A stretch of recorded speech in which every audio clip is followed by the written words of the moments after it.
সকলকে জানাই happy new year, নতুন বছরের শুভেচ্ছা ও অভিনন্দন।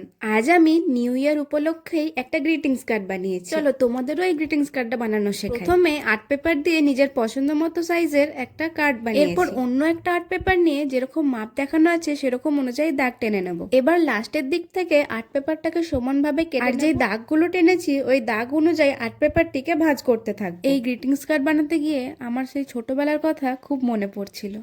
আমার সেই স্কুল, আমার বন্ধুরা যাদেরকে আমি বানিয়ে বানিয়ে গ্রিটিংস কার্ড দিতাম। ডিসেম্বরে ছুটির পর আবার সেই জানুয়ারি মাসে স্কুল খুলবে, সবাই আগ্রহী হয়ে থাকতাম কবে স্কুল খুলবে আর আমরা গ্রিটিংস কার্ড দেবো। ছোটবেলায় নিউ ইয়ারের একটা আলাদাই মজা ছিল, আর এখন বড় হয়ে মনে হচ্ছে নিউ ইয়ার মানে শুধু বছরটাই পাল্টেছে, বাকি সব তো সেমই আছে। দেখো, তোমাদের সাথে কথা বলতে বলতে আমার গ্রিটিংস কার্ডটা প্রায় হয়েই এসেছে। এবার শুধু এটাকে সুন্দর করে ডেকোরেশন, নতুন বছর অনুযায়ী 20 আর 26টা কার্ডের মধ্যে অ্যাড করে। এবার একে একে স্কেচ পেন আর গ্লিটার পেন দিয়ে কার্ডের মধ্যে লেখাগুলো করে নেব, তাহলেই তৈরি আমাদের গ্রিটিংস কার্ড। আচ্ছা, আমার মতো যাদের ছোটবেলার কথা, সেই পুরনো স্কুল লাইফের কথা মনে পড়লো, তারা কিন্তু কমেন্ট করতে ভুলো না, এবং ভিডিওটি ভালো লেগে থাকলে লাইক এবং চ্যানেলটি অবশ্যই সাবস্ক্রাইব করে দিও। দেখা হচ্ছে আবার নেক্সট ভিডিওতে।